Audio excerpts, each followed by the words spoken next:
Fred Tatasciore. Thank you so much for spending time with us today on Assembly of Geeks. Thank you so much. Great to be here. And, when I think about, any actor, especially voice actors, it's always cool to get that iconic role, but I think it's even more fun, and I wanted to get your take on this, to, once you've done it a few times, always being associated with that great character. I mean, when people think of the Hulk animated and through Marvel, they think of you, and I think that has to be a rewarding experience. And that is, Scott, that's a complete honor. And an absolute, growing up as a fan of the comic books and the cartoons, and then, of course, the series with Lou Ferrigno and Bill Bixby and all, playing an iconic character is really huge. It's not something I feel like it's my own doing. I have to. It's like playing like James Bond or something. You gotta not let it, not betray it. Yes. And so to me, he's such a great character in terms of fear, comedy, depth.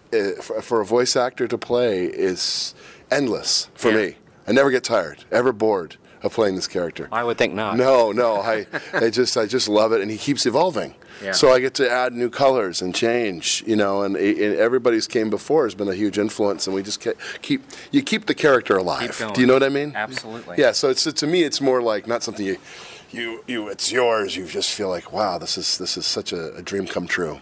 I think of the voice you have to create for the Hulk, and I have to think at times that requires some maintenance, because that's very hard on the voice. It is. If we're just going to talk here and just do this is all right. I'm just a little more intimidated, though. No worries. Yeah.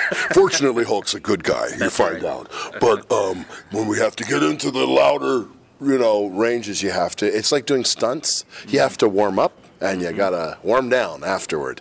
And then there's lots of good tea and sprays and elixirs that are legal and safe to use, and then shutting up. Being quiet. Just not talking for a while. That's right. Yeah. All right.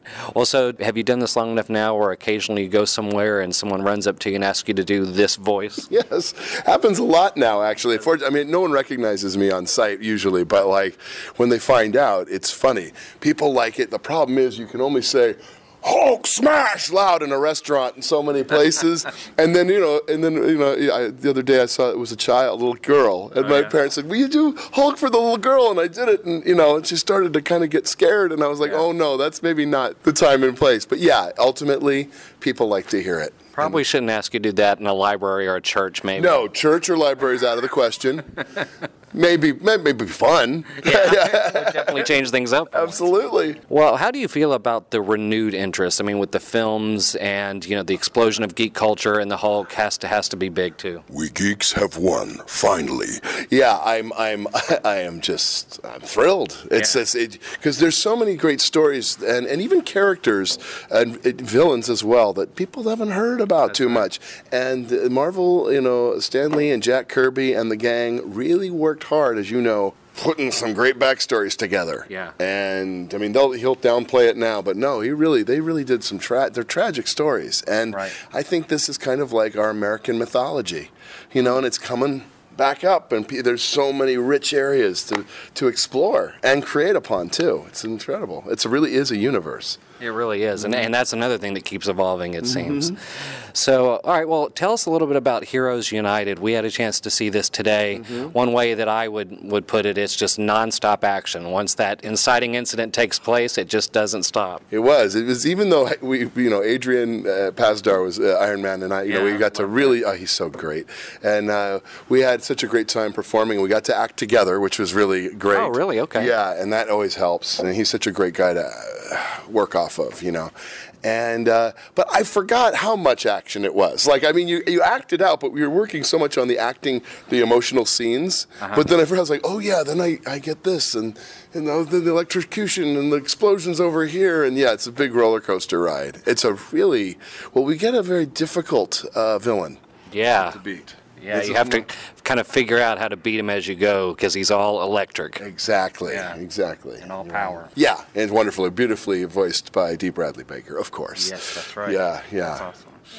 Well, what did you especially like about the story as it relates to the Hulk character and what he gets to do in this new film? The big things for me in this movie, as in a lot of the things with Hulk, is I like to see the quieter sides of Hulk. You know, like the parts where you really get an insight into his personality. There are moments in this movie where he figures stuff out. You see the banner. You see that he's actually smart. He's just accessing it.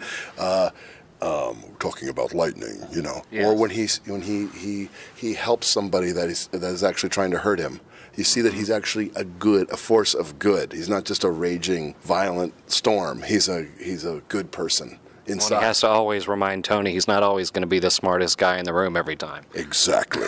Yeah, and between him and Tony, it's all about, you know, it's a buddy movie ultimately, Totally. and it's like, you know, they're at odds with each other a lot. I mean, Tony was supposed to suppress the Hulks for a while, you know, and so he's at odds with him, and it's just like his problem child, you know, Tony, Yeah. and now the problem child is kind of much more sage than he realized. Yeah, Definitely. and Well, brave. Yeah. when it comes out in December, what are some of the next projects that you might be working on that you can tell people about that you have coming the up? things that I'm really been excited this last season is we've got the Avengers, the Assemble, which is going out here, and then of course the Ultimate Spider-Man. We've been Hulk and Spidey have been teaming up, and that's been really goofy and fun. Yeah. And even Phineas and Ferb have a Marvel episode. But and the other big one that I've really been enjoying working on is Hulk and the Agents of Smash. Yes, that's a good It's one. Hulk and the last bit of his evolution. Not the last, but his, you know, middle. Right. Yeah. Where he speaks in complete sentences, and he's kind of trying to, you know, Get self-possessed and find peace and help those who might be considered monsters. Yeah. Well, thank you so much for telling us about it and for giving us a little insight on what it is to be the Hulk. it was an absolute pleasure. I thank you so much. It's been really great. Thank you for great questions. Oh, my pleasure.